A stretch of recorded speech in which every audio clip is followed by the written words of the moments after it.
Sports Talk with Elite Wagers. Yo, what's happening, everyone? Welcome back to another episode of Sports Talk of Elite Wagers. I am Elite Wagers, and we are now into the final week of the English Premier League. 38 weeks. This is week 38. So we've had 37 weeks so far of the Premier League season into the final week, and it's going to be an absolute banger.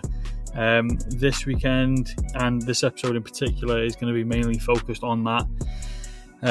There's a huge amount of contests open on Fanteam this week, so we're going to be dialed into Fanteam, and more specifically their EPL Finale Contest, which is £50 buy-in, but a prize pool of £30,000. So yeah, we're gonna go straight into breaking that down. No messing around in this one. So yeah, we're gonna be looking at those contests over on Fanteam. But before I do go into that, I'm gonna request that you all head over to my Twitter, click on my link on my pinned tweet. Click on this link right here, and as you can see in the picture, you can scan that QR code there as well. But as you can see here, I've got an exclusive offer with Fanteam due to our partnership. Bet £10, get £25 completely free. And all you got to do is click this little link here. It'll send you over to a sign up page, and obviously you fill in the details and all that kind of stuff. Obviously it won't work for me because I'm already part of it. So you fill in your details, all that kind of stuff, and then bet £10, get £25 completely free. But we're going to get straight into the EPL Finale Contest, which is here. Like I said, £50 buy-in and £30,000 prize pool. At the moment, there's 99 entries, so it works out. I think it's 10 prize places. So almost 1 in 10 people will win some sort of prize in this week. So I'm going to be doing it a little bit different. I'm going to be going through all the matchups first, giving some insight on who I'll be looking towards picking in those particular games, and I'm going to read it off the board here. So we're going to start off with the Liverpool and Crystal Palace game. For me in this game, there's a bit of an uncertainty as how Liverpool are going to line up. Do Liverpool go with their strongest team as they're at home for the final game of the season? Obviously coming off that Premier League win, might not necessarily play to their ability, if you like. And then you've also got Crystal Palace, who've just won the FA Cup. Since the FA Cup, obviously they've been fairly good. They've not sort of slipped in form. Their last couple of games, they've gone 5, 6, 7, 8 games undefeated. 1, 2, 3, 4, 5, 6, 7 games unbeaten. 3 wins in a row for them. Obviously, one of those was the FA Cup win, whereas Liverpool have gone 3 games without a win, 2 losses and a draw against Arsenal. So there's already a level there that Liverpool won't sort of play their best kind of sides, if you like. But for me personally, there's only sort of one player that I would consider in this game from Liverpool, and that is obviously Mohamed Salah. His attacking output this year has been insane. He's obviously one of the top goal scorers in the league. He is the top goal scorer in the league. Most contributions, most chances created, and all that kind of stuff. But again, it's whether or not he plays a full 90 minutes or not. And then as for Crystal Palace, there's a few players that I am going to look at for Palace. One of those players is going to be this guy right here, Eze.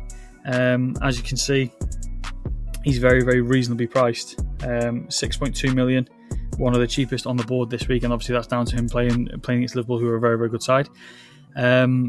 His form at the moment, 6 points per game, 16 goal contributions, 8 assists, 8 goals.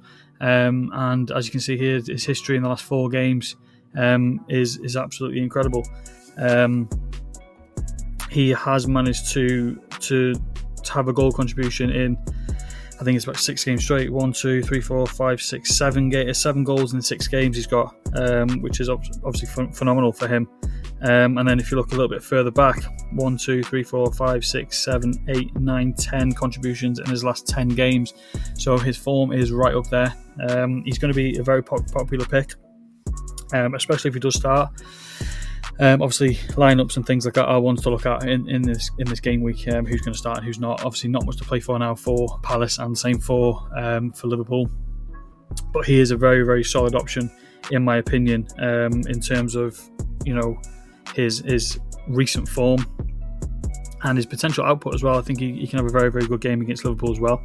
Another one I'm looking at within this game is this guy here, the defender Munoz as well. Obviously his form's dipped a little bit. He's only averaging around 3. 10 goal contribution, 6 assists, 4 goals, which is fairly decent for a defender too. But yeah, when you sort of look at Liverpool's offense at the moment, they've been able to score a few goals. They've scored 5 goals in the last 3 games, and obviously they scored 5 against Tottenham the game before that as well. So 10 goals in the last 4 games. But this is a game where they're not going to be sort of motivated for it. Munoz, he's been fairly decent in the last couple of games as well.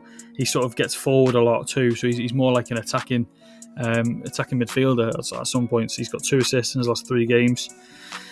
And yeah, his rating is averaging up around a 7, so he's a very, very good asset to have in terms of the defence. Obviously, they might not necessarily get the clean sheet, but look here, they conceded 2 goals against Wolves and still managed to end in the positive. This one here, they did get the clean sheet against Spurs. Obviously, he got the assist as well, which helped. So yeah, there's a lot of games here, and there is a bit of upside, and obviously these 2 players being fairly value picks as well, 6.2 million and 5.2 million for those 2, respectively. I think that's it for this game. Yeah, like I said, Salah could be a bit of a sleeper pick. People might not pick him as much, obviously, due to the fact that they've already won the league. So his usage could be down a lot in this game. But yeah, that being said, that's pretty much it for me. So this next game here is an exciting one in my opinion. Wolves against Brentford. I think there's going to be a lot of goals in this game. Both teams obviously very, very good. Well, obviously Brentford more than Wolves. Very, very good on the offensive side of the ball. Looking at Brentford in the last couple of games, they lost 3-2 against Fulham, 1-0 against Ipswich, 4-3 against Man United, 2-0 against Forest, 4-2 against Brighton, a couple of draws there, and then a couple more games where they had 2 or more, over 2.5 goals. There's a lot of upside for goals in this one. Obviously, Crystal Palace and Wolves 4-2 in the last one. Wolves lost 2-0 against Brighton, 1-0 against Man City, won 3-0 against Leicester, 1-0 against Man United. So there's a fair few goals in this game for both teams up for grabs. But one person I'm going to start off on. Which one's first? We'll go for Brentford here. As you can see, you got these 3 guys here who are right at the top of the team in terms of their totals for this year, all priced around that 10 million as well. And Mbemo as well is probably going to be one of my captain picks this week. His form is insane. 8 points, averaging 29 goal contributions, 10 assists and 19 goals. Look at that average. He's averaging a goal every half a game. His history obviously speaks for itself as well.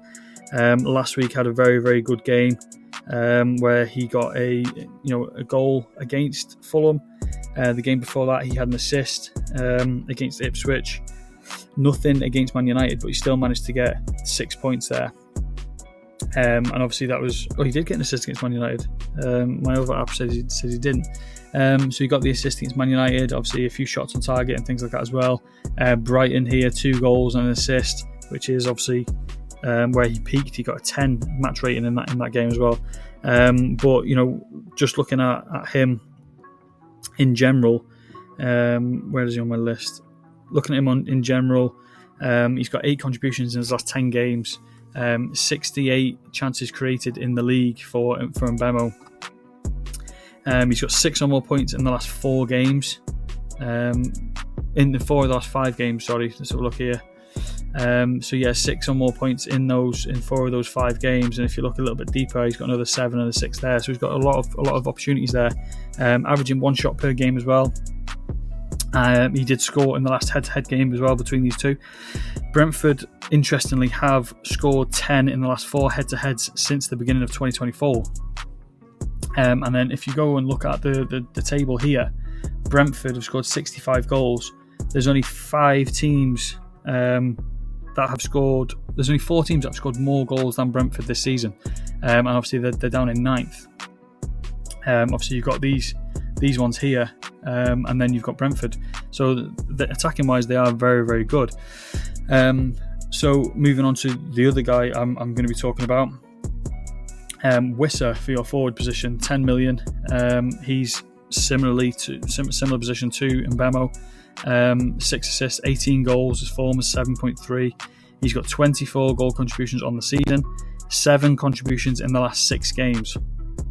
So if you look at these games here, he's got 7 or more points in 5 of the last 6.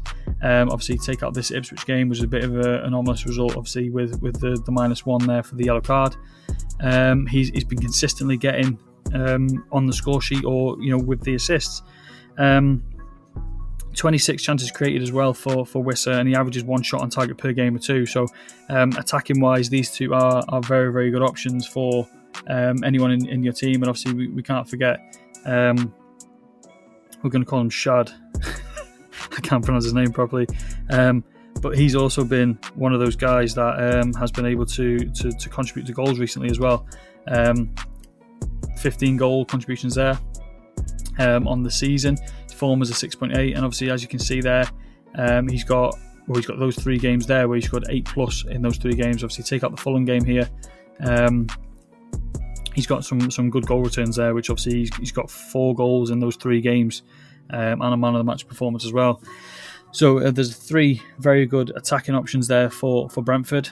And then if you look over to the other side of the ball, to Wolves, obviously you've got these 2 guys here, which are obviously you've got Nuri as well, who's one of the best attacking defenders in the game. He's obviously a very, very good option for your teams if you believe Brentford aren't going to score too many. Me personally, I think it's going to be 2-2 plus kind of game, so I'm not going to be adding in him this final week, but I am going to be adding in these 2, Cunha and Larson. Which one should we start with? We'll go with Cunha first.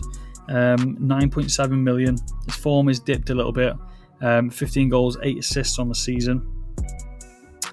I haven't got Cunha written down actually for some reason. But yeah, again, obviously his form's dipped a little bit in these 3 here, where he sort of didn't do too much. He didn't play full games in these 2. These 3 here are the ones we're looking at. Obviously, we're looking at Leicester and Man United. You got the assist in the Man United game, obviously a shot on target as well. Leicester goal and the 2 assists, which is very good for him. But all in all, he's sort of at that stage now where he's looking towards playing for Man United, I believe. In terms of his recent results, obviously he's only got 4 goal contributions in his last 10 games. He had a little stretch here where he was out, suspension and whatnot. But again, Brentford, they can be scored on. Looking at the table again here, goals, and Wolves have scored 53, so it's around about a similar result. So they can be scored on, and I think when you look at the Wolves team and who's going to score for them, it's more than likely going to be Cunha or this guy here, Larson.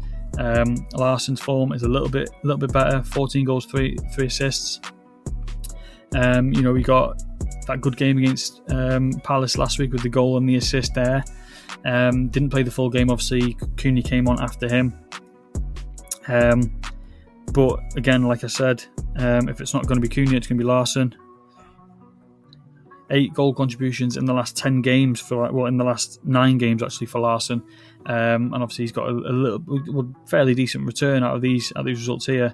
A 10, a 7, a 5, a 6, a 6.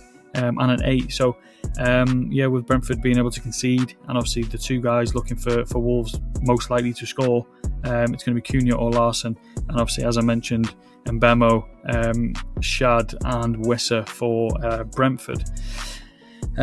Which game is next? Let's have a look at the next game. Southampton and Arsenal. This is a touchy one for me, in my opinion. It's probably going to be one of those games where you're going to be waiting for the lineups. For me, within this game, I've only gone for 2 players on a solid level. I'm not going for any Southampton players, which is obviously, I think it's very understandable. You've got Saka here, one of the most expensive on the board, 14.9. I'm not going to be looking towards him. His form hasn't been very good this season so far. Obviously, injuries and things like that. He's only scored 2 goals in the last 10 games, and both of those were in the Champions League. But I'm going to be looking towards Trossard if he does start. Obviously, there it says he might start. 8 goals, 7 assists. His form is 6.5, so he's fairly good form. You're looking at these here. He's got 3+ in those 7 games, which might not sound a lot, but obviously he's got an 8, a 13, an 8, a 3, a 5. So sort of every other game there, he's getting a decent return. And obviously, if he's not scoring, he's still having an impact on the game with those impact points, assist there. His shots on target there as well. I think he's going to be a solid option for Arsenal this week, even though he isn't sort of expected to start. Where's he on my list? Let's have a look. There he is, Trossard. So with Moreno being out, he has been playing the more central forward role. He's got 4 contributions in his last 10 games, but he has only started 6 of those games as well. So I think he's going to be a solid option. I don't think there's talk about Havertz coming back for this week. I don't think Havertz does come back. If he does, he'll be featured from the bench. So I think Trossard is going to be a decent option for an attack this week, as is Martinelli for a similar reason. If you're not going to pick Saka, it's going to be one of these 3 guys. Obviously, the safety net feature, if Trossard doesn't start, it probably will more than likely be Martinelli. But the other one I'm going to be looking for is Odegaard. He tends to do very, very well against the lesser sort of opponents. 9 assists and 2 goals this year isn't his best return. But if you look at his little bit of history here, in those 5 games, obviously, as you can see there, his form is 6.3 in those 5 games. Starting off with Ipswich, 2 shots on target, 1 assist, and a clean sheet point. An assist there again, another assist there against Bournemouth, another assist against Liverpool, and again another assist there against Newcastle. She's got 5 games in a row with an assist. So with a team like Southampton, when you look at the standings here again, the table, one of the top attacking teams are Arsenal. Better defensive team is Arsenal, and you look right at the bottom here, the worst defensive team is Southampton. And Southampton conceding 84 goals on the season, and when you look at their recent form as well, they lost 2-0 1, 2, 3, 4, 5, 6, 7 games where they've conceded 2 or more goals, which obviously isn't ideal. They lost 3-1 against Arsenal earlier on in the season. During that game, Saka got 2 assists and a goal, actually. But again, that was a long time ago, so I'm going to be looking at those 2. Also, it's more than likely that that Southampton aren't going to score. Obviously, as you can see there, Saliba and Timber both ruled out already, so I'm going to be looking for Kiwior in the back, maybe even Ben White, but I'm going to be looking for Kiwior on the back. His form, 4, only conceded 14 goals, which is really, really good on the season. Obviously, he only sort of came in when there was a lot of injuries. He didn't really play much here. But in these games, that's not looking too bad, if you ask me. He's got a full 90 minutes there in the last 7 games, 1, 2, 3, 4, 5, 6, 7 games. So he's getting those minutes, and obviously, like I said before, I don't think Southampton score too many. So if you're looking for a decent defender, I think Kiwior is a good option. So we're going to move on to the next game. Spurs and Brighton. Again, another one of those games where I'm not too impressed with the matchup. I do think Brighton sort of win this game. I don't think there's too much upside to anyone sort of on the Spurs side. I think they're going to be in a bit of a honeymoon phase with obviously winning the Europa League, so I'm not going to be looking for any of the Spurs team. In terms of their defence as well, I'm not going to be looking at their defence too much, but I am going to be looking at a few of these players here. I'm going to start off with Mitoma. He only came on off the bench against Liverpool the other day. He played 26 minutes, and he got 6.7 points. Obviously, he got the goal, shot on target, and he had a very positive impact in those 26 minutes. He actually got man of the match in those 26 minutes that he was on, which is obviously really, really good. Where is he on my list? There he is, Mitoma. So yeah, he got a goal, and he has been injured, so he's just come back from injury. But before his injury, he got 2 goals against Brentford and West Ham, and obviously one against Liverpool as well. So you can see those there. So he's got 3 6-point games in the last 5 games. Obviously, he didn't play in this game against Newcastle, so I think he's a very good option. Spurs aren't going to be playing too many of their first team players, so I think he can sort of get on the ball a bit.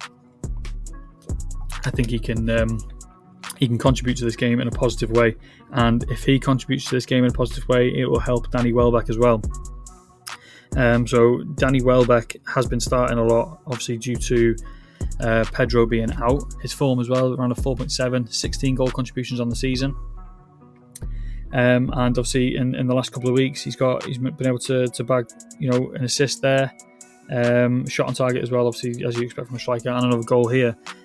He's actually got 3 goals in his last 10 games.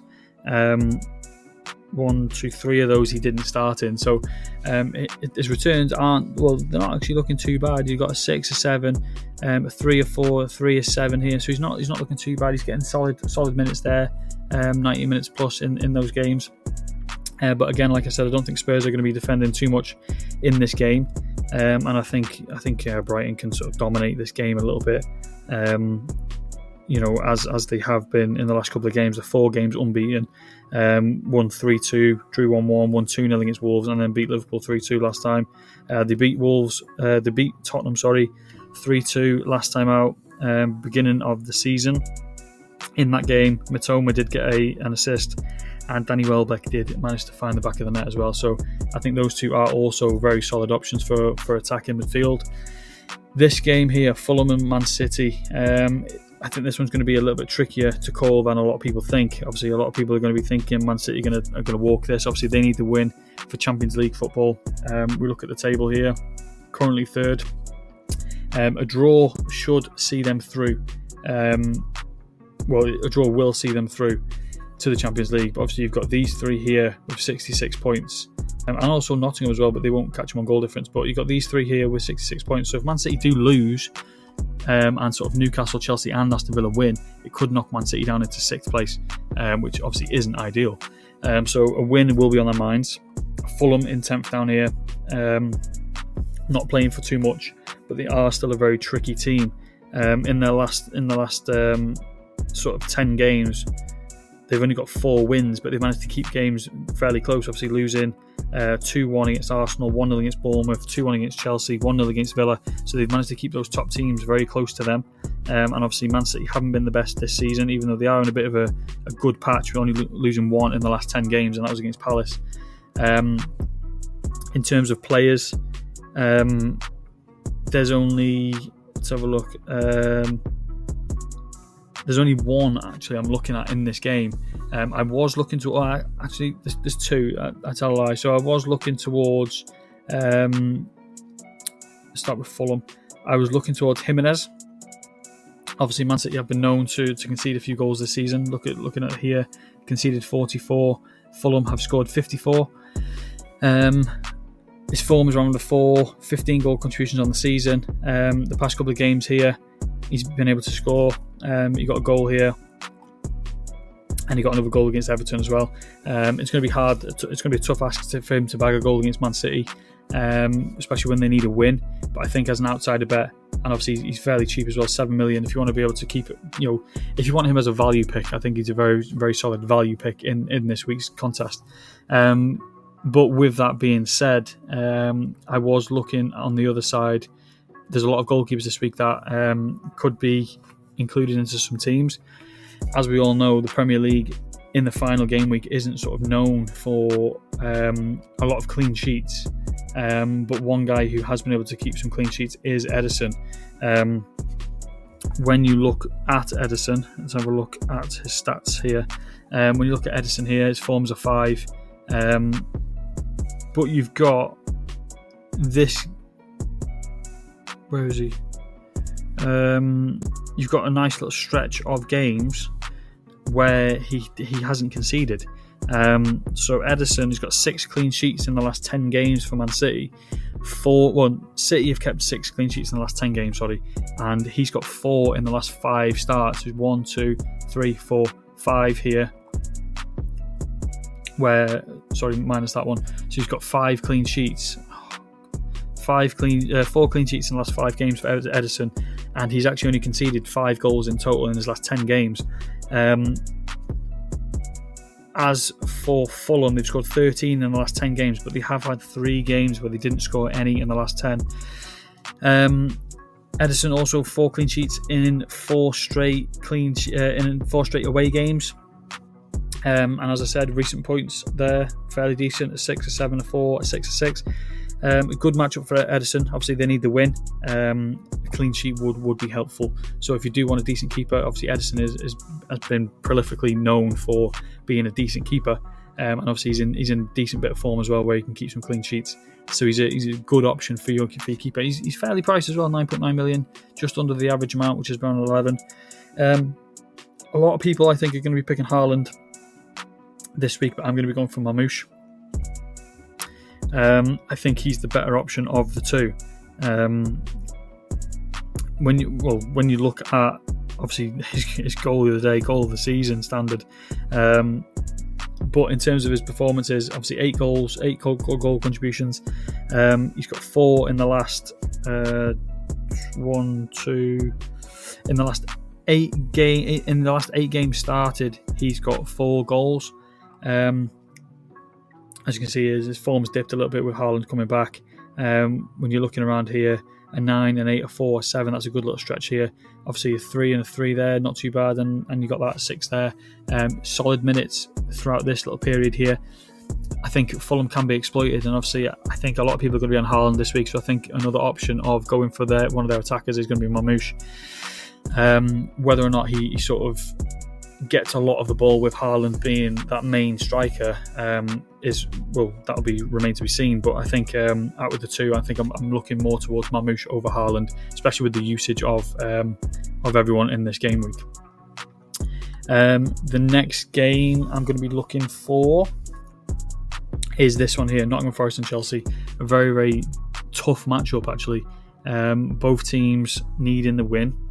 Both teams obviously fighting for European football. Chelsea here could overtake Man City and Newcastle and keep Aston Villa out of the way.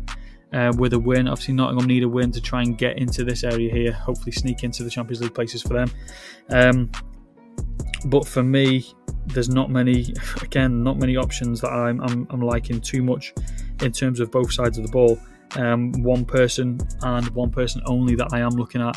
I'm going to be skipping through all these attacking players here I'm not going for any for Nottingham. I think there is a world we live in where this game finishes 0-0. But for me, I'm going to go with Cucurella. He's in some nice form recently. Obviously, like I said, 2 teams fighting for Champions League football. 5 goals, 7 assists. Obviously, we're not picking him for his attacking ability. He is a very good defender. He does get up and down the pitch a lot. He's playing as a wing back as well, so he's playing more as a midfielder than a defender. He's got 2 clean sheets in the last 5 games, 6 clean sheets in the last 10 games.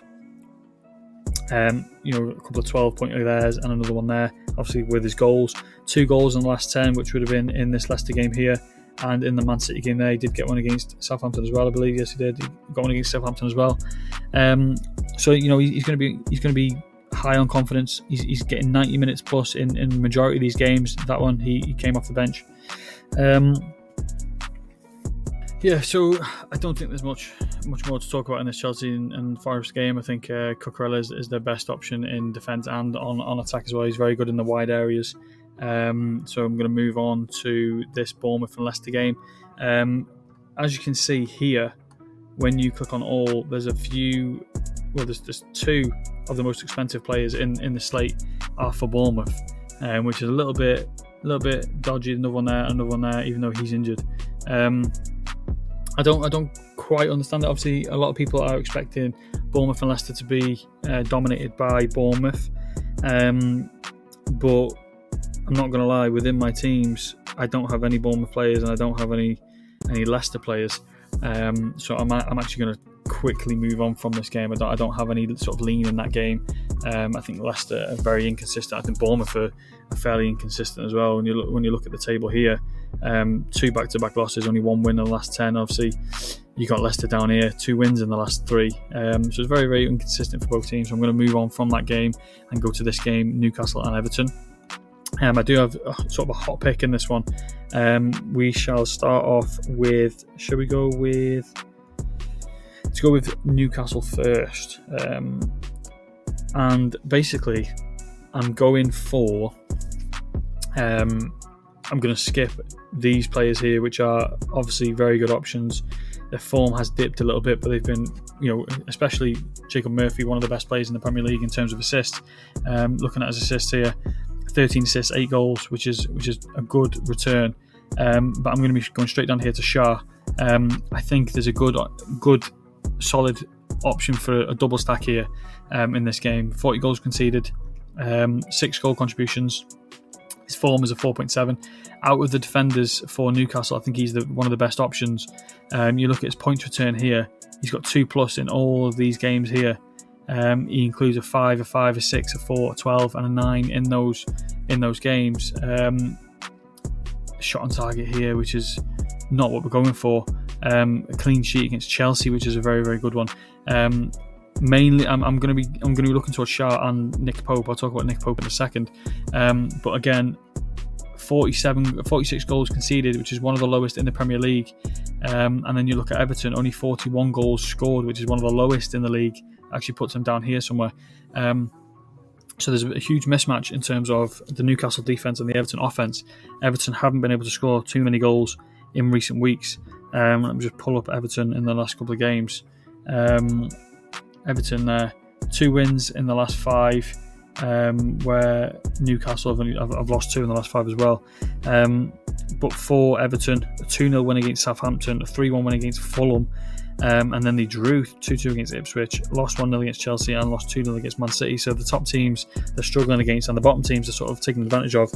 But they did have a 2-2 draw against Ipswich, where on the other hand, Newcastle struggled against Aston Villa, losing 4-1, lost 1-0 against Arsenal, and then they managed to beat Ipswich 3-0, Chelsea 2-0, and sort of in the stretch before that, they beat Palace, Man United, Leicester, Brentford, Liverpool, West Ham, drew 1-1 against Brighton again. So they're sort of playing the better teams very, very tough, and I think they can also play this team very tough as well. Shah is one of the best defenders on this team. As you can see by the point return, I think he's a very solid option for a defender. And then obviously I'm going to pair him with Nick Pope. Nick Pope, 82 saves on the season, averaging around 3, 34 goals conceded. Look at those minutes there. He's averaging 90 minutes in the last 5 games.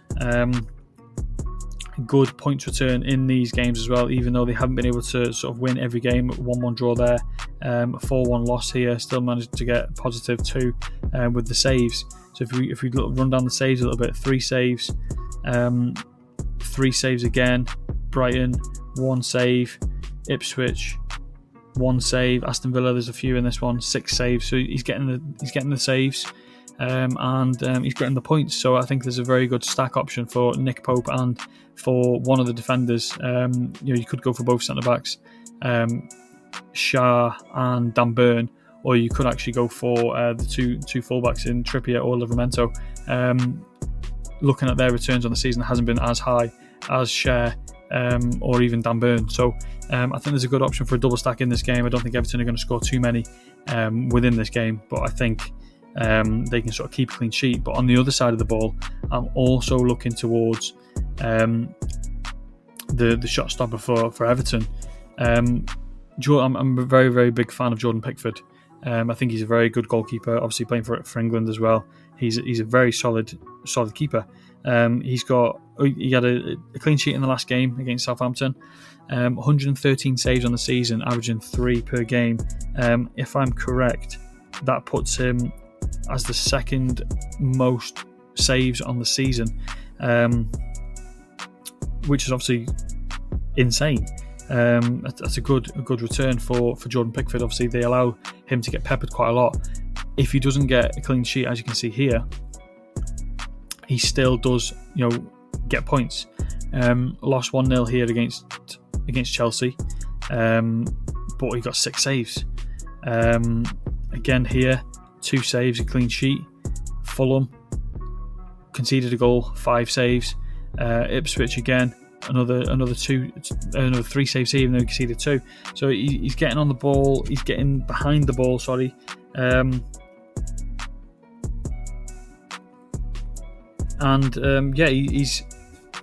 I think he's a very, very good keeper. And I think, as I said before, it's hard to find those keepers that are going to get clean sheets in this game week. I think if Jordan Pickford can, obviously him being from Sunderland as well, added motivation for him playing against Newcastle. If he can sort of stop Newcastle getting into the Champions League by forcing them with a loss, I think that's a very good outcome for Everton. Even though they got nothing to play for way down here, him personally could have a huge impact on the top of the table. So I think he's one of the best options within this game week as your goalkeeper. I think if you can find that goalkeeper that gets a clean sheet, it could be the thing that differentiates you from everyone else within this game week. Moving to the next one, Man United against Aston Villa. Similar to the Spurs and Brighton game, actually. I don't think United are going to go out with a bang. I think they're sort of ready for the new season. I think the only player I would look towards in Man United colours is Bruno Fernandes. Obviously, look at his total compared to the nearest player, which is Diallo, who's been out injured for a while, let me add. Bruno Fernandes way up there in front. His form has dipped a lot, but at 8 million, I think that's a very, very low price for a player of his calibre. I'm going to say I don't expect Man United to win. I think Aston Villa do win, but 90 goal contributions in his games. He does have the most.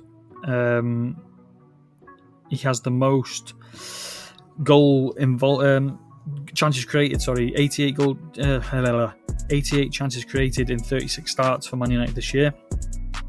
As I said, 19 contributions. He's got 5 in his last 10 starts in all competitions. Premier League here hasn't been too good, obviously averaging around 1.9 in these games.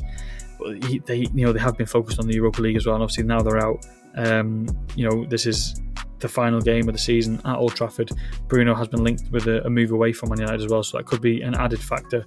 I don't expect them to win, but I think if they do score, more than likely it's going to have something to do with Bruno Fernandes.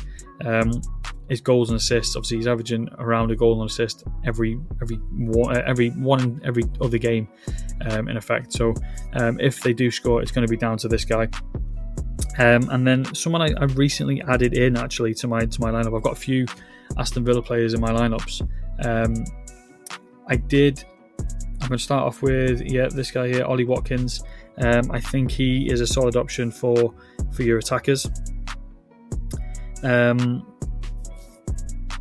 Actually, no, we're going to start off with Rodgers. I think he's a very solid midfielder. I think he's one of the best midfielders in the Premier League this season. He's more than likely going to be one of England's starters for the next couple of years. 19 goal contributions here, same as Bruno. He has 6 in his last 9. Looking at his returns here from game week 30, 9, 8, 6, 6, 4, 6, 7. Form is around a 5. That's very, very good. He's getting those shots in as well. He's got the assist there. Another assist here. United have conceded 8 goals in the last 4, and they've actually conceded 20 in the last 10. So averaging 2 goals against, for their opposition. 1 clean sheet for Man United in the last 10 games as well. Villa scored 18 in those same 10 games. Morgan Rodgers, 52 chances created. 4+ points in 9 of the last 10. Obviously, you take out this game against Man City, and he's got 4 or more points in 9 of the last 10 games. He's going to be a crucial one for Villa in this game week. Obviously, again, looking at the table, needing that win to try and get into the top 5, which is Champions League places. They need to win and hope one of these 3 teams here slip up. Man United way down here, nothing to play for. If Tottenham win, they could go down to 17th, which is insane. Man United haven't won in the last 5 games, whereas Villa, they've won 4 in the last 5 games. So I think Morgan Rogers is going to be a solid contributor in this game. And then again, going back to Ollie Watkins, similar situation for Ollie Watkins. 24 goal contributions on the season, averages, look at that, 0.6 per game. So again, 1 every 2 games. 5 goal contributions in his last 8 games, 26 goal contributions in his starts as well, 1 shot on target per game. And when you look at here as well, he's got 5+ points in 4 of his last 6 games. You take out this one here, game on as a sub, yellow card, obviously put him in the minus. Fulham here, nothing much going on, 1 shot on target, which gave him a 2, but you know, his solid returns down here too, 7, 7 and a 4.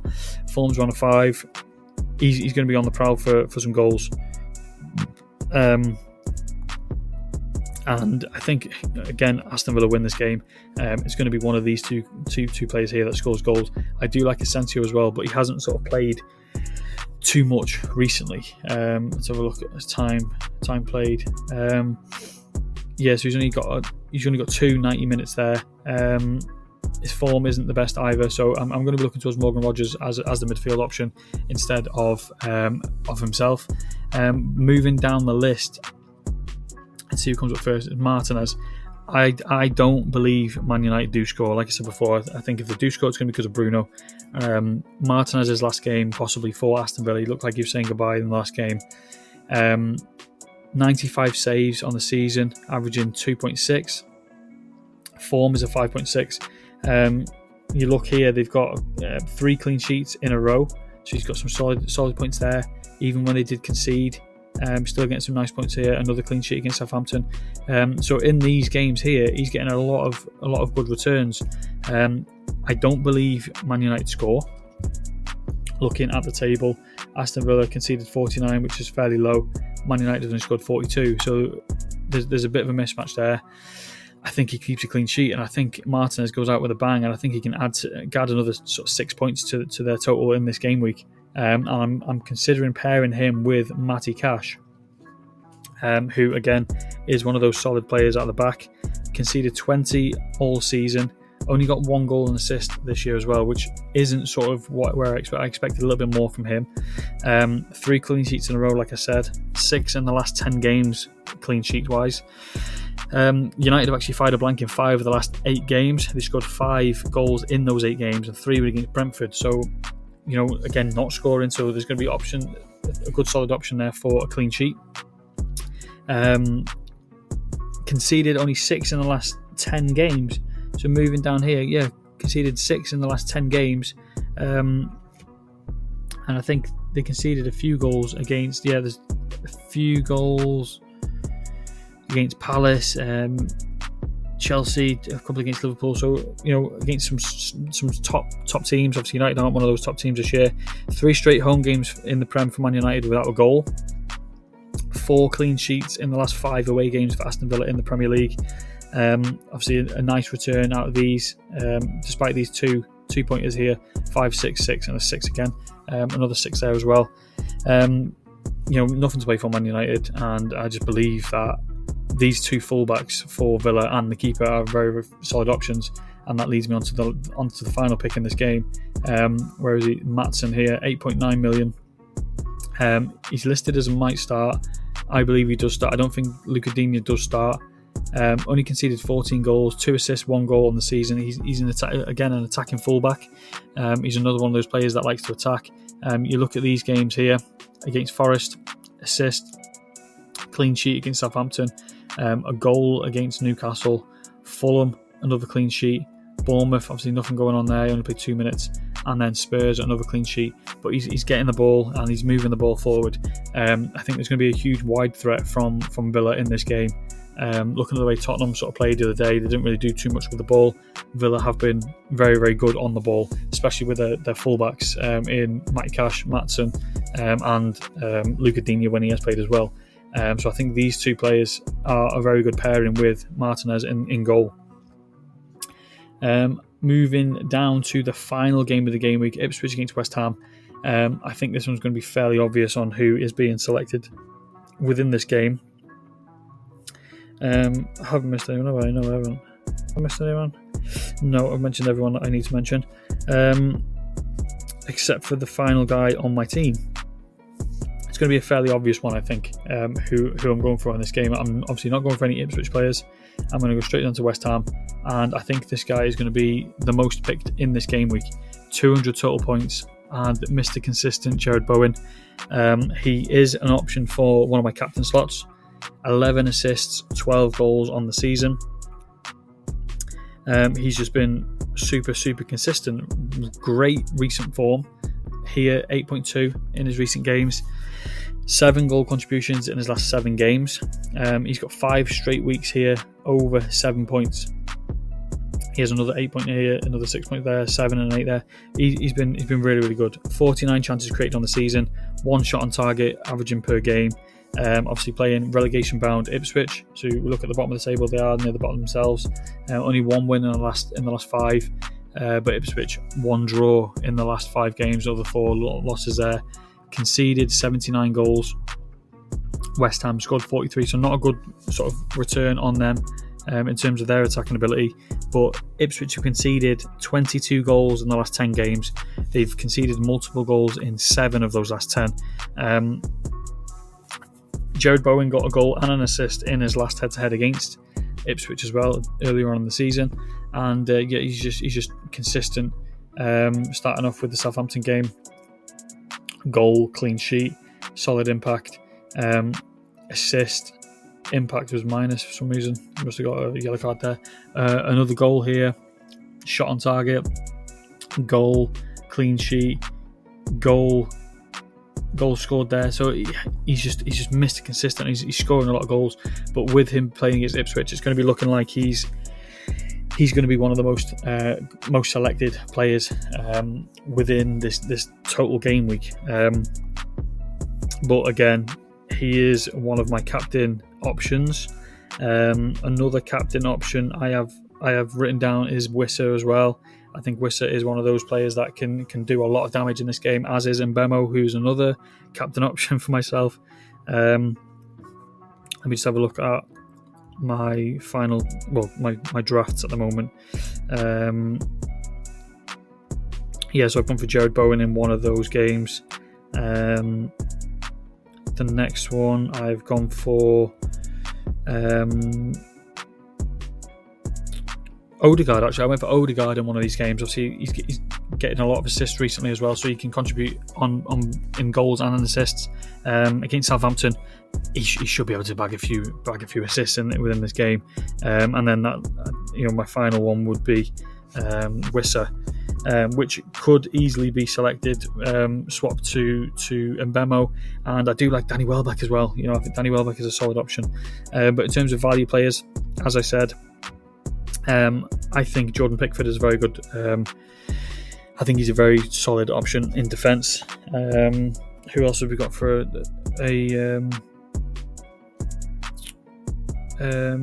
value pick? Who have I mentioned? Eze. Eze is a solid option for a value pick, 6.2 million.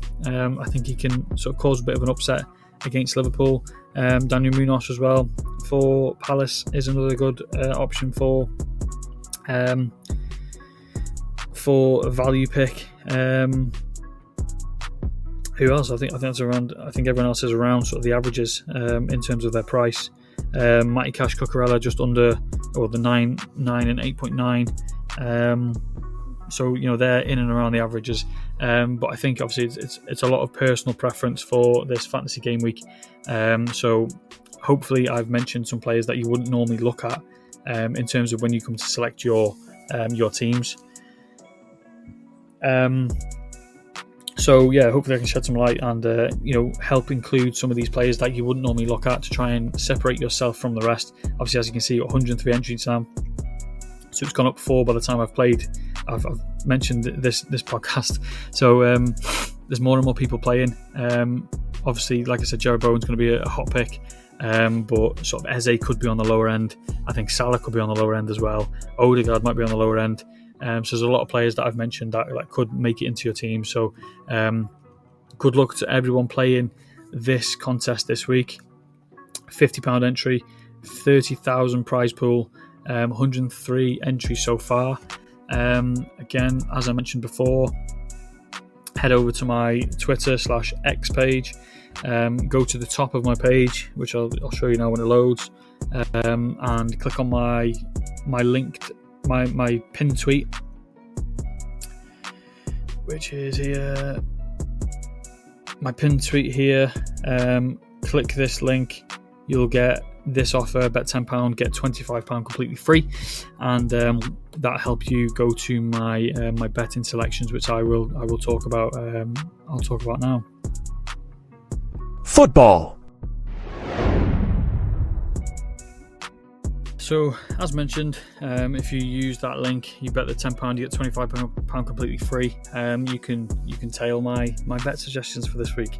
I haven't got too many, so I'm gonna keep it light on the betting side this week. Obviously, focus on the fantasy, but there is 3 plays that I've got within the Premier League this week. So head over to the sportsbook on Fanteam. Very competitive odds. The first game I'm going to look at is this Man United and Aston Villa game, and it's simply Aston Villa to win. Where are they to win? They're 1.71 to win, and basically it's down to the fact I don't think Man United are going to come to play. I think Aston Villa are going to come to play, and there's not much more to say that I haven't already said in the fantasy side. So yeah, I think Aston Villa get the win, and I don't think there's anything Man United can do to sort of stop it in effect. So Aston Villa to win outright is my first betting option. The second one I'm going to be looking towards is in the Liverpool and Palace game, which is right here. I'm actually going to go for Palace plus 1.5 on the handicap. You can find that here somewhere. There it is. 1.5 on the handicap, minus 110, which is 1.9. Again, similar situation. I don't think Liverpool are going to come to play. Obviously, I think there's going to be a lot of squad rotation for Liverpool. I don't think a lot of their starters are going to play too long. I think there's going to be a lot of 60-minute plays for Liverpool. I think Palace can sort of not cause an upset, but I think they can definitely keep it fairly close. Just going back to the Liverpool to the Crystal Palace recent results. Obviously, they've got those 3 wins in a row. 1-1 against Nottingham Forest. The 2 losses were against Newcastle and Man City, which was 5-2 and 5-0. But aside from that, they've been keeping it close. They lost 2-1 against Everton, 2-1 against Brentford, 1-1 against Southampton, 1-1 against Chelsea, 0-0 against Bournemouth, 3-2 against Arsenal. So a lot of their games have been within 1 goal, so I think they can keep it close in this game for the final game week. And then my final football play for this weekend is going to be in this game here, player events, and you can already guess it's going to be Jared Bowen to score or assist. I'm not sure you can get score or assist on here. But you can obviously get the assists and you can get the goals individually. Over on Bet365 you can get score or assist, and again it's Mr. Consistent. He's consistently going to be able to get the ball. He's playing as the main striker as well now. Even though they haven't been in the best sort of best form as a team. They've only won 3 games. They've only won 1 in the last 8 games. He's scored 5 goals in 7 games, and he's got 2 assists as well. So 7 contributions in his last 7 games. Only one of those games in 7 games he hasn't got one. So I think it's a no-brainer to back him to be able to score or assist this week. Formula 1.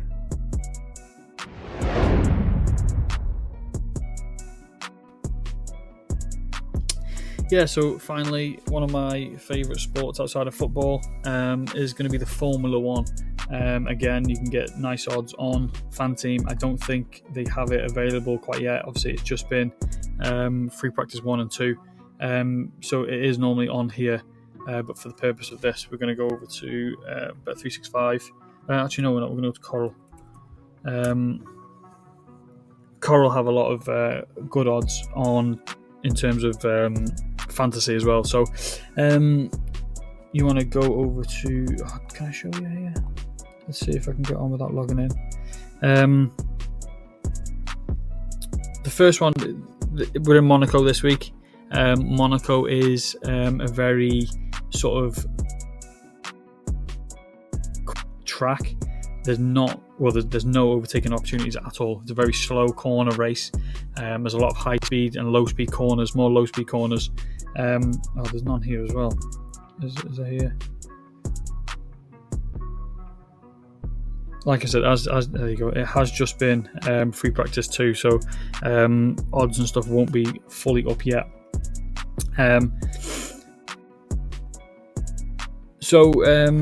terms of this track, it's a very low speed, low cornering track. No overtaking opportunities. So it does come down to qualifying. As you can see here, the odds on at the moment is Charles Leclerc and Oscar Piastri to qualify as the fastest qualifier. For me, I'm going to be looking at the value of Max Verstappen. In FP1, which was earlier on today, Verstappen came second in free practice 2, Charles Leclerc first, Lando Norris third. In free practice 2, it was a bit of a different story. Charles Leclerc was first again, Verstappen down in 10th. But, he's been one of the best and most consistent drivers to ever be in this on this track. But in terms of this season, his average placement for qualifying is 2. He's only finished outside of the top 3 in qualifying just twice. He's got 3 pole positions this year, which is tied most.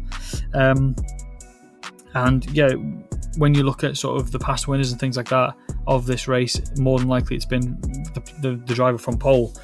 So that is going to be one of the bets as well, is going to be the driver from pole to win. I'm not quite sure if that is on Bet365 yet. I'll just have a quick look on my phone. But in terms of, obviously, Max Verstappen, no, it's not on there just yet, I don't think.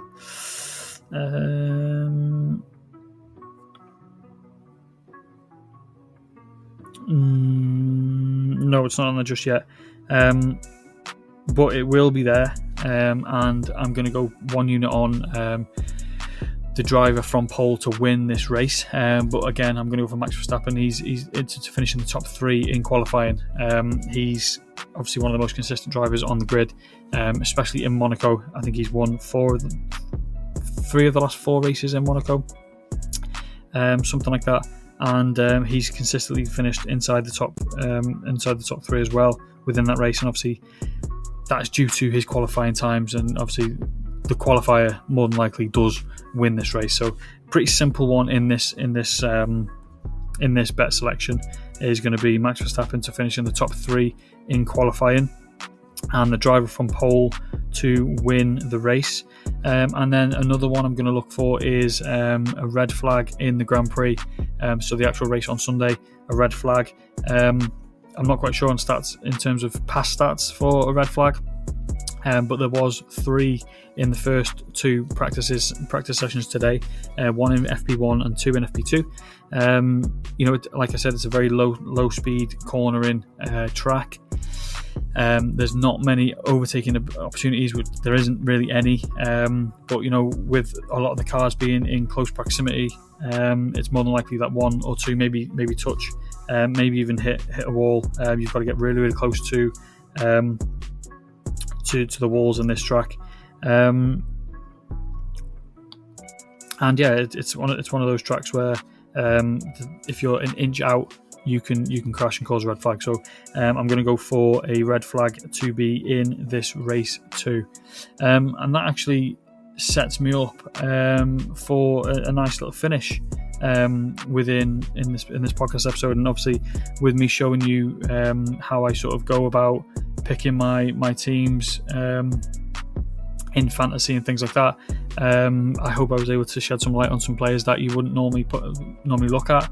I hope I was able to give you some good information and good knowledge on some players and things like that as well. So appreciate everyone for listening, and appreciate everyone for watching. If you're over on YouTube or whatever, Spotify, wherever you're watching or listening, if you could all click the link in my bio, it will look something like the link here, the Linktree link. It'll be in the description of the podcast episode. If you click on that, like I'm going to do here, it will take you over to my Linktree, which is every form of social media that I have: YouTube, Substack, Twitter, TikTok, Discord, Amazon Music, Apple Music, Fanteam, where you can get my exclusive sign-up link, and Spotify.